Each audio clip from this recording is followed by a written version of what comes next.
Friday, Friday, Friday. Oh, do you remember that? I please don't turn this off. That's a Rebecca Black song. It was very popular for a very short period of time, but I'm bringing it back to you right now at your News Refresh. Welcome to your News Refresh Live. It is Friday. Oh God. This is a perpetual calendar. It is Friday, February 23rd. It is Friday, February 23rd, so we're bringing you your News Refresh. This thing already reset, but that's how a perpetual calendar works. Welcome to the program. My name is Greg Ott. I am the face and the voice of this little show here. We come to you here on YouTube. Each and every day we bring you weird and interesting news videos that you might not see anywhere else, or maybe you have, but you want to see them all collected in one fine location. So please subscribe if you don't. Please like our videos. It helps the algorithm make it seem like you like us, and that makes us happy, and it makes us make more things, and it puts it into your feed. These technology companies control everything you see anyway, so why not take back a little bit of that control, put it in your pocket, and watch like a dog run for mayor or something, which is something you can find on here.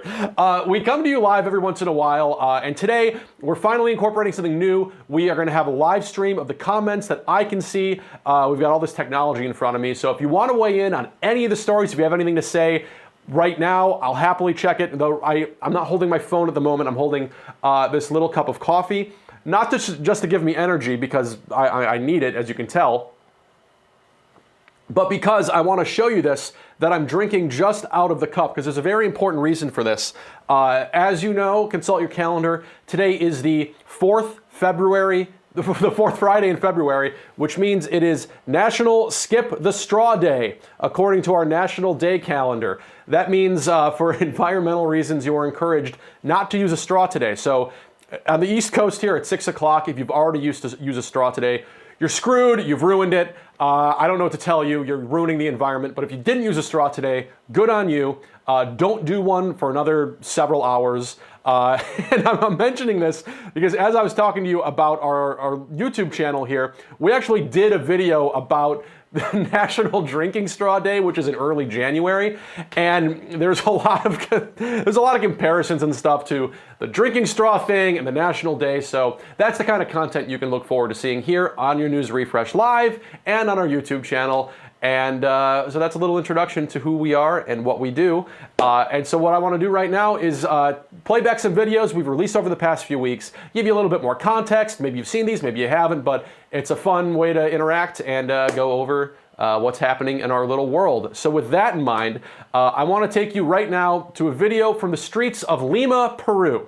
I think you're going to like this because it's quite something. So look at this little teddy bear. This is the day before Valentine's Day.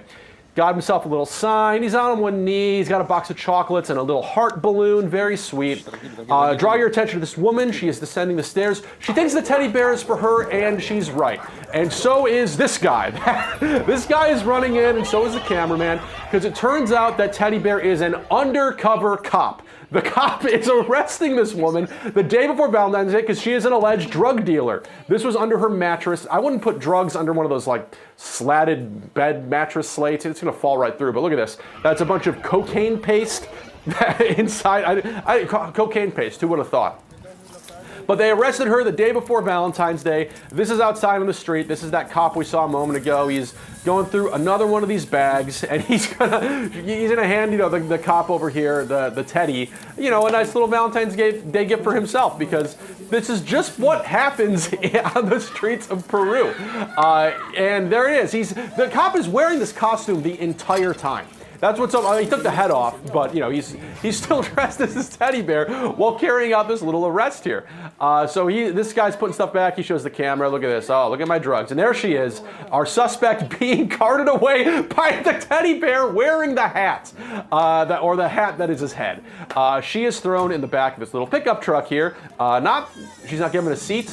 She's just put in the truck bed like she's a shovel. And so she sits down, and then out comes another suspect who was in the house with her. There she is being walked over to the truck, but unlike this suspect, the suspect previously, she's being afforded a nice seat in the cab. Isn't that convenient? So again, this went down the day before Valentine's Day, and what we're going to see here is that after this bust, they put out all the stuff. That sign said something like, "I love your smile." And that's all the cocaine paste. And look, the second suspect is getting a nice, beautiful bear hug from the bear cop. Now I'm bringing this to you because this is something that the Peru police have been doing for a while. There's another video I'm going to show you right now from December, and this was a different, completely separate drug bust. Here are the police, and look at this like decrepit Santa Claus costume, as if anybody would fall for like that Santa Claus. But look, here he is on the street with a sledgehammer, and he is taking it to this door of a drug den. So Santa Claus is on the street plowing this thing down. And after he breaks through, they get another drug dealer, throw him down on the ground, and arrest him. Again, this is I'm bringing you this because it's fun. Peru is using this as a tactic. They find it to be effective. There's a BBC report that goes into detail saying that they essentially are planning these drug raids around major holidays, and they're finding reasons to put on these costumes and to find targets they've been going after for a while. Hence, is that a Père Noel outside? No, that is a police officer, and that is not somebody who is in love with you, who loves your smile and wants to offer you chocolates. It's someone who wants to throw you in the back of the truck. You're not going to sit inside. You're sitting in the back with the equipment. So. I wanted to start this off with something fun. If we have any comments, I'll check them out, but throw them our way because we are very interested.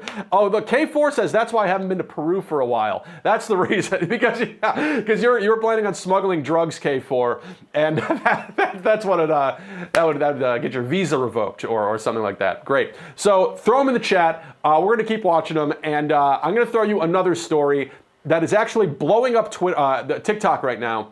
This story developed a few weeks ago. Pun intended. Now I say pun intended because sometimes no pun intended, as if oops, I was funny or clever by mistake. I intend my puns. I'm telling you what I'm filtering through you pure content. And if I'm giving you a pun, it's yours, and I want you to have it, and I'm intending it. Thank you for dealing with this rant. So I bring you this story that has been blowing up on the internet over the past few weeks. Watch this. I've written and said, well, they can hold male sperm, for years. And I'm like, she's never been around a male until we put those two little boys in here. You want the net, or you just want to? I can just bring them up. Bring them. And with our bamboo shark up in the other corner, we've had experience with parthenogenesis with her, 14 different times. We had one baby that lived 30 days outside of the egg. There's our girl. She says, hello, Mom. Just underestimate these poor little fish. It's a once in a bluest of blue moons experience. And it's like, wow. So this is wild. So that stingray is named Charlotte, and the person we heard from a moment ago, she's the head of this aquarium in North Carolina. They come to discover, as you heard in her little piece right there, that Charlotte is pregnant, and they do not know how this happened. Now it's a mystery because Charlotte, for years, has been in this tank of theirs by herself as the stingray of her species. There isn't a male equivalent of her. So they're wondering, well, you would think that you would need another stingray to get this stingray pregnant based on the way that reproduction tends to work. But no, there is no male stingray to get her pregnant. So there are two leading theories as to how she got pregnant. One of them is that there are two sharks that are in the same tank as her, and they are named after two of our finest Three Stooges. One is named Mo, and one is named Larry, which is, again, a wonderful honor to some of the comedy greats of our time. Who wouldn't want to get knocked up by a stooge? But, I feel bad for Curly and Curly Joe and Shemp and the whole gang, but it's a wonderful tribute. I hope somebody names a shark Greg one day, so let's hope that happens. So anyway, they believe that she may have been impregnated by one of these sharks. How would that happen? Again, use your imagination, but that's just one of the theories out there. The other one is something called parthenogenesis or parthenogenesis. you know those bad YouTube videos, if you type in like a word and then pronounce, it tells you, it's like a 1 minute video so they can run ads on it or something. I've heard both pronunciations. The lady said one thing, I said something other. Let us know in the comments what you think it is. Put the diphthong in the right space. Anyway, parthenogenesis is a form of asexual reproduction by which her own eggs fertilize themselves, and that's how she becomes pregnant with these cubs. And if, for those of you who didn't know, a cub is what a baby stingray is called, and that's what's brewing up inside of her right now. There she is. That's her little, look at her little face right there, by the way. Isn't that, wouldn't you like to see that face every morning? So we don't know what's gonna happen, or at least we don't know how she got pregnant yet. The reason I was bringing you this video is because A, it's interesting.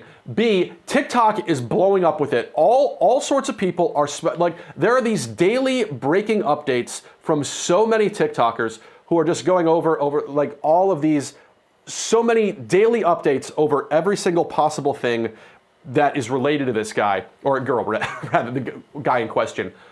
But the birth has not happened yet. The birth was supposed to happen last week, but, you know, again, life finds a way, life finds a delay. So here we are with bated breath. We're still waiting for the aquarium to release it. They put out an update yesterday on their social media saying, oh, look, here she is swimming around, and we still don't have anything to tell you. I think this is completely wild, and we are still waiting to figure out what this actually was. Now, in terms of this parthenogenesis, it is possible. Like, this is they've been demonstrated. This process has happened in like birds, and the woman talked about a shark that this went through. It hasn't yet happened in humans, despite what you might believe. But it's a documented thing that has happened. It's very rare in nature, but that is the leading theory as to how this stingray got pregnant. So we're going to find out any day now. Stay tuned to your news refresh. We'll stay on top of this. Give us a subscribe so you can get a little notification if we do another video about this. One way or another, we're going to cover it. But it's very fun. And congratulations. We need to throw the mother a congratulations. I think that's what's, when you have life inside of you, it's a joyous thing. She's gonna have a stingray family, and they'll go on to do stingray things. She'll worry about stingray debt. She'll worry about stingray mortgage, stingray college education, and so forth. So congratulations to all the expecting stingrays who also might be watching this stream right now. I'm sure many of you are stingrays, if not human beings. And with that, we have another interesting story straight out of our fair state of Texas. To start OnlyFans and say, hey, we're going to post our nudes and just pictures of people being creative with their noodles. Just a fun way of engaging. It's not trying to be too crazy. Yeah, so our man there, he runs this place called Ninja Ramen out of Houston, Texas.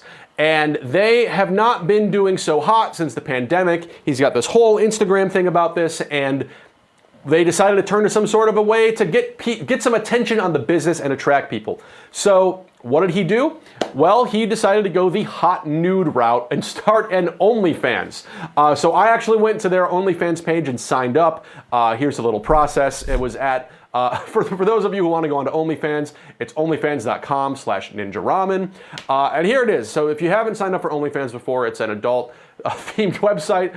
I typed in my email address right there. Believe it or not, I did not have an OnlyFans account, so I used my work email just because, you know, I figured they should have that. It cost me 10 cents on my credit card. There's my fake email address I used to sign up. Because I started with the work one, then I had an alias. You use that iCloud thing. Anyway, here's some of the hot nudes. That first one is highly pixelated. This is a woman contorting herself in front of a QR code of the menu.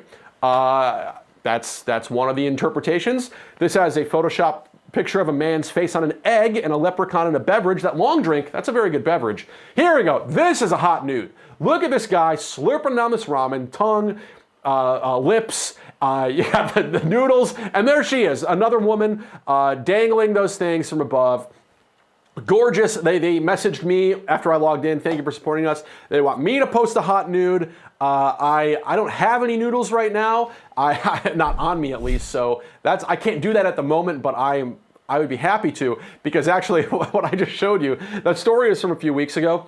That's the extent to all the posts they've got. So I am personally encouraging you and our audience to go to onlyfans.com/ninjaramen, send them your hot nudes, because they are trying to stay alive. Because on their Instagram, like I mentioned before, they posted this very long letter. You know how people do this instead of just like, it's in the comments, but they still post the entire letter. It's like when people take a screenshot of the Notes app, you know what I mean? So anyway, they go on to say that like their costs went up 18% over the past 18 months. They've been struggling. They've only hit about 80% of their pre-COVID numbers. So this is just an example of like a restaurant that's struggling with like so much of what's going on in the economy. You have rising food prices, rising labor prices. There's a million reasons why all this is happening. But they're taking to social media. They're being creative. You know, OnlyFans is a risque website in some opinions, and other people's it probably isn't risque enough. But you know, they're trying to do something different to attract attention, and I kind of think it's pretty fun. So I hope this helps.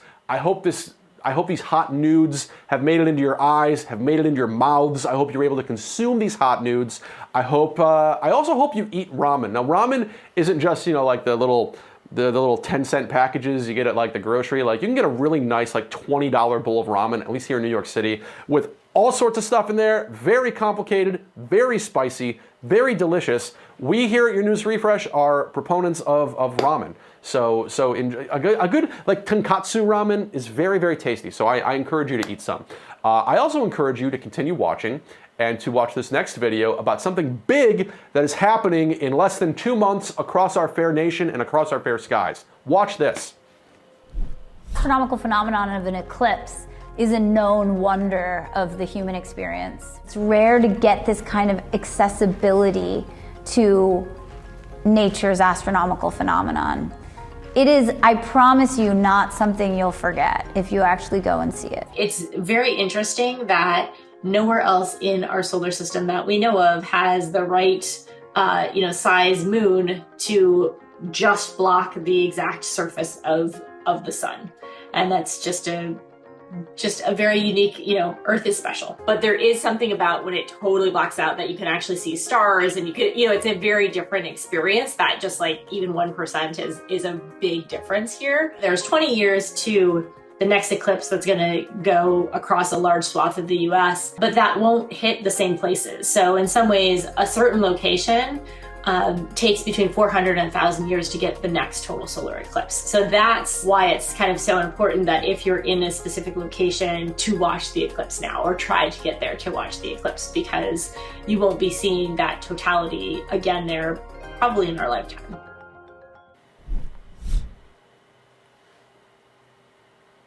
Okay, so this is coming on April 8th, and it's got its own Wikipedia page right now. I don't even have a Wikipedia page. If you're watching, go ahead and make one. Find my resume on LinkedIn. You can make up whatever you want. My name is Greg Ott. There's also a Greg Ott cop killer out there. He claimed all the SEO stuff for the longest time. You type in Greg Ott, cop killer, cop killer, cop killer. No, I've never done anything like that. The last time I saw a cop, he made fun of me. So trust me, I'm not the Greg Ott cop killer. Anyway, we're here to talk about this beautiful eclipse that has its own Wikipedia page. It's going on April 8th. It has been dubbed the Great North American Eclipse, also the Great American Total Solar Eclipse, and the Great American Eclipse. They're all very similar sounding names, but it's happening on April 8th. And this is the path it's taking. See, it goes all the way from our East Coast to our West Coast. Not necessarily all the way, like it doesn't quite hit like California and New Mexico, but it's going across the country. It's a big deal. The people we heard from in that clip we played a moment ago, that's a NASA scientist who was in charge of like NASA's like eclipse program. NASA, they do all the space stuff at NASA. And the other one was with the Museum of Natural History, who studies this kind of stuff. And it is a big deal because we go into this in a different video on our channel. Please subscribe. This type of eclipse doesn't happen all the time. There's not going to be another one for another decade or two. I think it's like 2034 or 2032 or something like that. But it's a very cool view.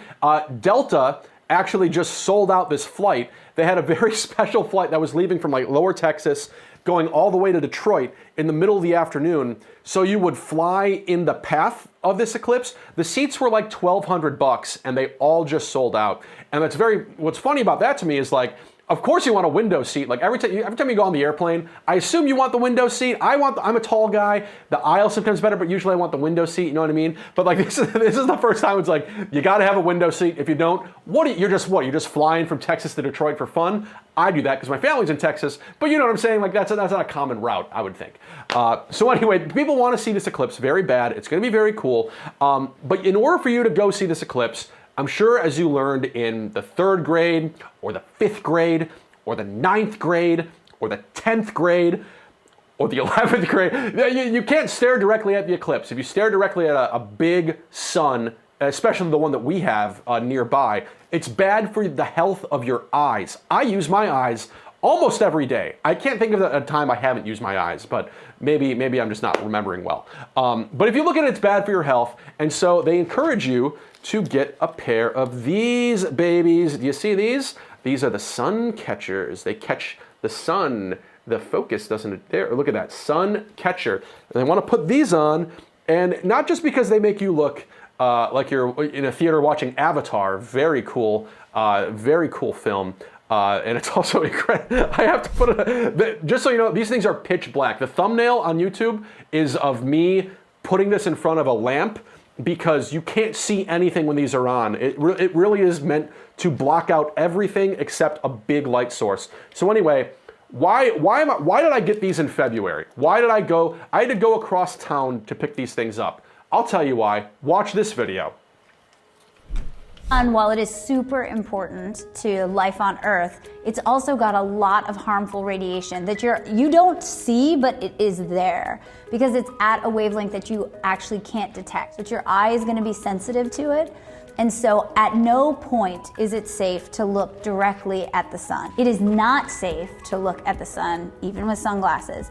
In order to look at the sun, you need to ensure that whatever eyewear you have on or protective gear is blocking all of the dangerous radiation from you, the ones that your eye can't see or detect. Today we have good standards excellent standards really for protecting eyesight. We noticed that in 2017 that the market got flooded with unsafe eclipse glasses.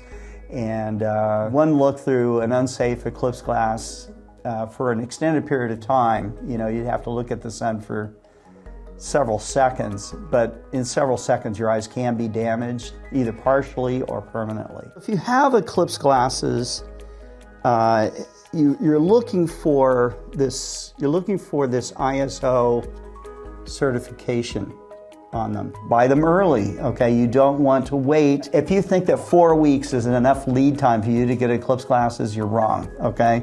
And four weeks before the eclipse, it's already happening now, all the guys that have eclipse glasses are starting to sell out. As soon as you're ready to start witnessing the eclipse, the glasses should go on. Get your eye actually used to watching the sun the way it will look. Everything else will be dark around you. The sun will be the one thing that's very clear to you. When the moment of totality comes, if you're in the path of totality, you are allowed to take those glasses off and watch it safely. So the guy we were hearing from a moment ago is the head of this Eclipse glasses company, right? And isn't that fascinating that like this is not something you can easily acquire like they are actively, again, he has a business interest. The guy's trying to sell Eclipse glasses. It's not like, you know, he's selling batteries like, oh, I need some batteries. Okay, they always have batteries, right? If the Eclipse doesn't, unless you have your like big Eclipse calendar, you're following along like, oh, I wonder what, okay, I got Eclipse coming up. All right, I'll get these, 2 months in advance. He's telling us to get these because they are hard to come by because you cannot usually get them right before the eclipse. And I have an anecdote about that if you'll indulge me, because on these things are compatible. These things are compatible with any eclipse. as far as I know. But they are promoted for the upcoming one and the one that was in October of 2023. I was in Las Vegas at the time, and I remember I woke up and I was out on the street and I saw all these people staring at the sun. I thought there was a missile being launched or something. And no, it was like there was an eclipse going on and all these people had their little glasses on. And I was like, excuse me, sir, I said to a person, excuse me, sir, where did you get the fine pair of glasses? And he's like, well, I brought these from home. And I thought you went to Las Vegas for a vacation for the weekend, and you pack your cash, you pack your lingerie, and you pack your eclipse glasses. Like, I thought that was a very interesting exchange. But I was like, okay, well, I didn't have the foresight to pack my eclipse glasses to look at the sun. So I went to CVS, I went to Walgreens. Nobody had them. They were like, no, of course we don't have these. They either weren't carrying them or they'd been sold out for ages. I couldn't find them in my neighborhood. I had to go to this place called Micro Center on the other side of Brooklyn.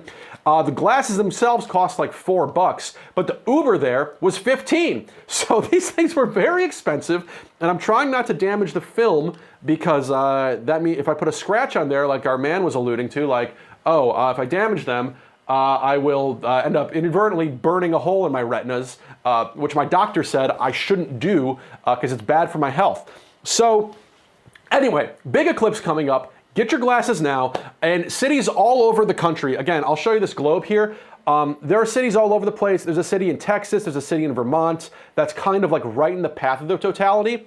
And they are making all these preparations for tons and tons of people to flood in. There's a town in Texas called Marble Falls. They're anticipating a doubling or tripling of their population. They're bringing in cell phone towers. They're going to have like a big jubilee on the streets, hopefully, if they can get the permission for it. It's in the other video released, but yeah, there's a lot of like excitement about this eclipse, and if you want to check it out, you got to do it safely. Now, before we move on, I'm going to check the comments right now. This is back to the stingray video. There are some comments about our little stingray video. Christy Forsch says, Stingray Jesus? I think that suggests some sort of immaculate conception right there. K4, who's been following along the whole time. Steve Irwin rolling in his grave. You know, the Irwins are the Irwins are fascinating. First of all, for those of you who don't know, my wife is pregnant. She is expecting. There is a beautiful video of Steve Irwin talking about, he's like, you know, before I knew my wife was pregnant, I didn't give a rip about having kids. I couldn't give a rip. Then I gave birth to my daughter, and she was the most beautiful thing I've ever seen. And just as good as my impression was, the video is even better. I urge you to search like Steve Irwin parenting video. It kind of gives you this nice little spark. Like, this guy loves everything and then loves his daughter even more. Another thing about Steve Irwin, if you look this up, many years ago, Bill Maher had like months after Steve Irwin died, he was actually killed by a stingray, for those of you who don't get what that reference is about. Bill Maher put on a dead Steve Irwin stingray costume for Halloween. It was in pretty poor taste. If you look it up, it's I'm not going to look at it right now. You can Google it yourself on www.google.com. But I don't know, whenever I think of Steve Irwin, I think of that costume because he was such an infectious personality. And his kids, if you're not following them on social media, they're fascinating.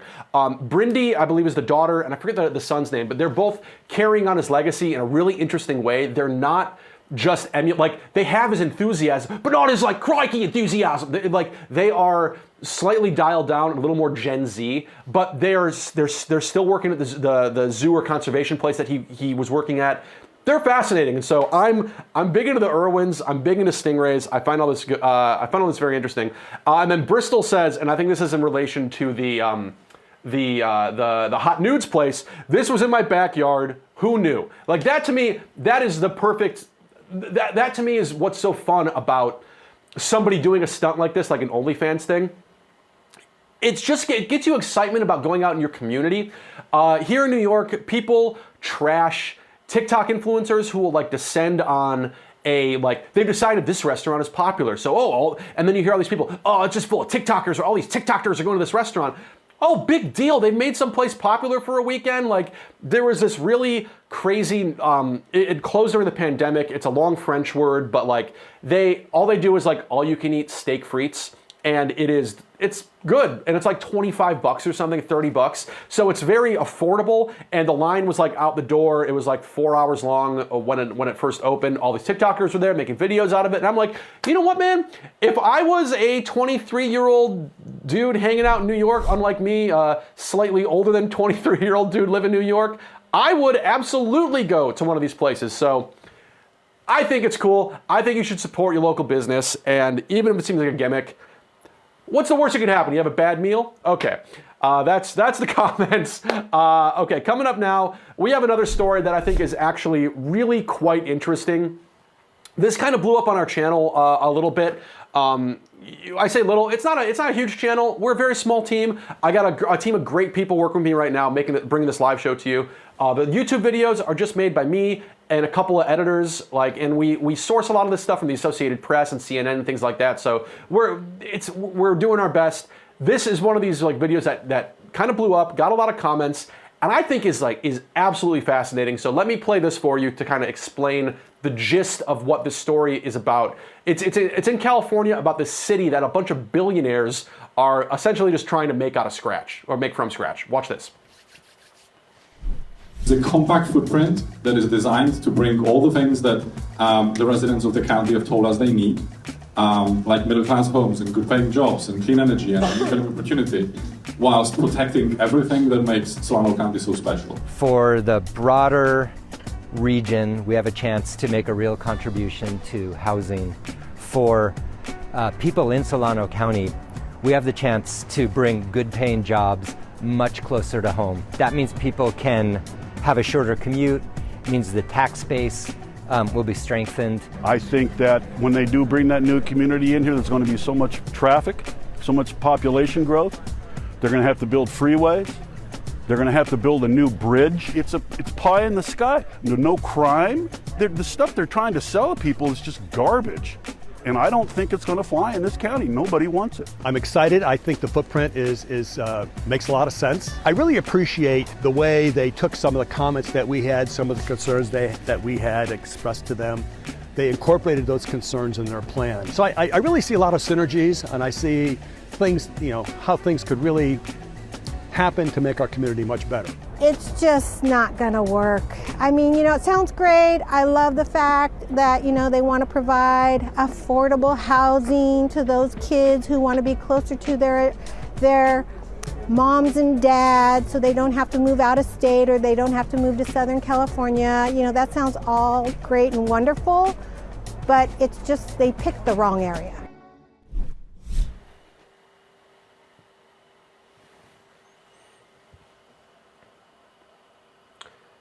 Okay, so that right there is the gist of the story. Here's just a sampling of the comments. Why do they owe existing what do they owe existing neighboring towns? An explanation, the frameworks and politics of getting walkable, affordable neighborhoods. Californians, and I'm speaking as a former resident that's been born and raised there, literally will make any random decision not to build housing. They're turned off by secrecy. What? You should work with us. Why? You haven't built any walkable communities in decades. They talk about crime, traffic, affordable housing is great and wonderful, but in the wrong area? Like what? This is because the state refuses to invest in any regional rail projects. So crazy to me. It's a loop that just continues to benefit boomers who own land / houses because they restrict the supply so much, it makes their own assets worth more.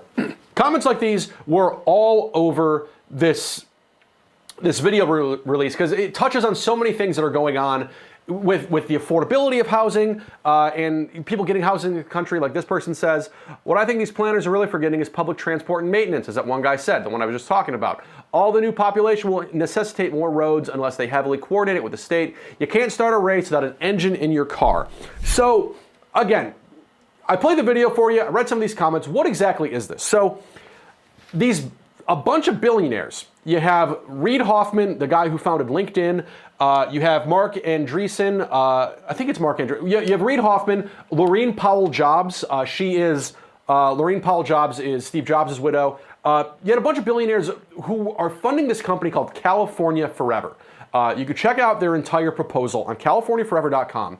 And they're backing this thing because they're buying up all this land, or they bought up all this land over the last few years, and it was done in little parcels, kind of serendipitously. Like, people didn't realize, like, hey, somebody bought this, hey, somebody bought this, hey, somebody bought this, and nobody quite knew why so much land was being bought up in this piecemeal way until it all kind of coalesced in like a relatively large area.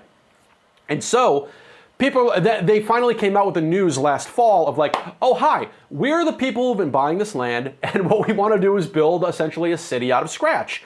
And there's this town called Rio Vista that's like right on the border of it. I think some of this would like bleed into that. So they have a ballot proposal right now to sort of get some permission to do this, because there's some like zoning restrictions as to like, well, you can't use this for urban land. A lot of it's plain farmland. You saw all those like windmills and stuff, and solar generators and things. So what the people are getting at in the comments are, they're essentially saying, why are people opposed to this?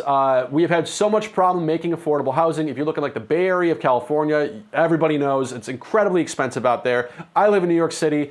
It's very hard to find anything affordable. The entire country is in the middle of an affordable housing crisis. And so why is it so bad that a bunch of billionaires are trying to buy up some land? Why is that such a big deal? Well, again, it's making sure it fits the infrastructure, making sure you have the roads, like they were saying.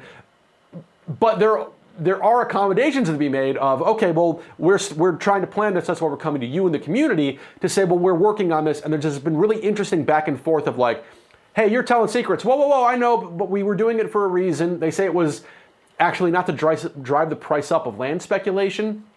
This is really, really complicated in the weeds stuff that basically comes down to a bunch of people trying to build a new city in an area where they desperately need more housing.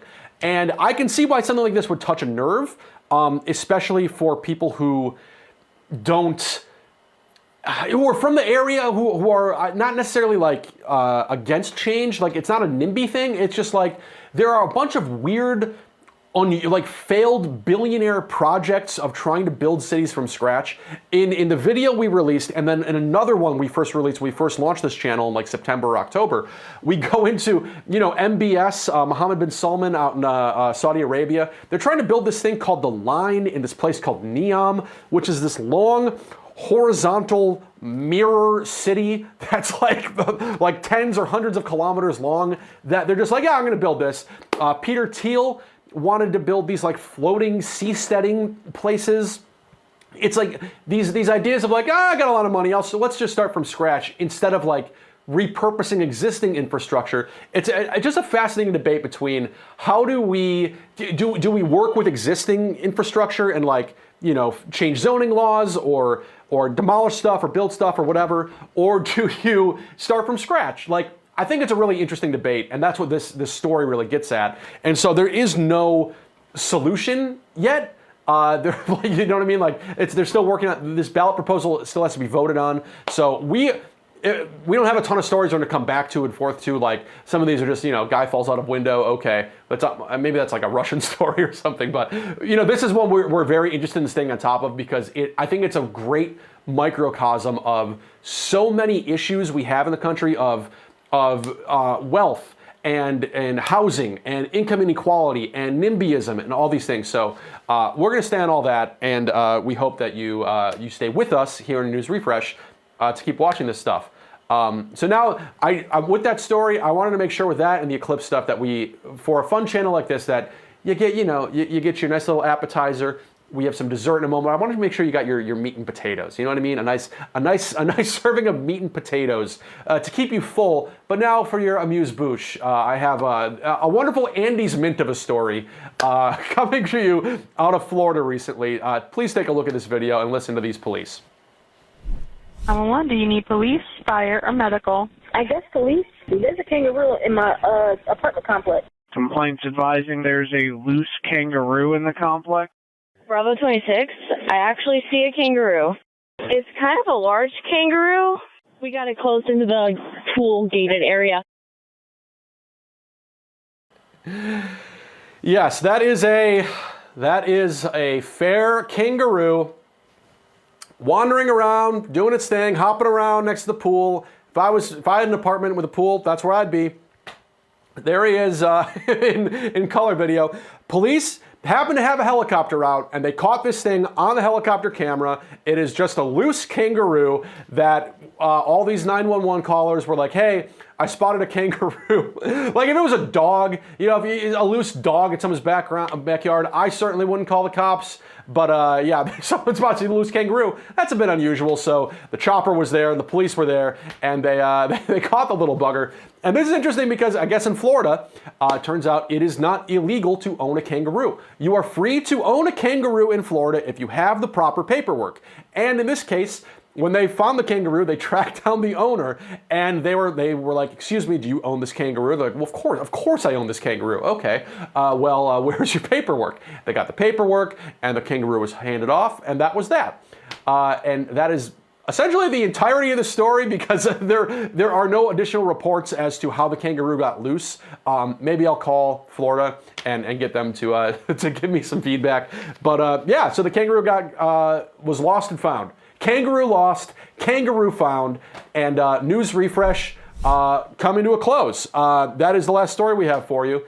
I want to thank you for spending, you know, a good 40 minutes of your Friday night with us here in the News Refresh. Like I said before, we come to you every single day. We put a lot of work into these little videos that are seen by a small fraction of you, and occasionally a large fraction of you, about all sorts of weird and interesting stuff. If you like the types of stuff you've seen, subscribe to our channel if you're not already, and you will see more of it. We put out. I'm working on a story right now about the world's largest snake was possibly just discovered in the Amazon.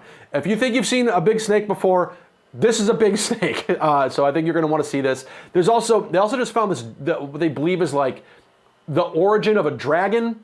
It's like an old, I guess like a dinosaur type thing, but I'm still working on it. But like it is an old skeleton or something that they found somewhere, but they're saying this is what a dragon was. So that's the guy. We're working on that right now, and you'll see that in the coming days. Until then, subscribe to The News Refresh on YouTube, and like us, like all the videos, like me, Greg Ott. I'm desperate for attention, and we look forward to seeing you again soon. We'll be doing another live stream in a few weeks, and until then, catch out our shorts. The times they come out will be on the screen in a second, and until then, I hope you enjoy the most of your weekend, and enjoy you and yours. My best to you and yours.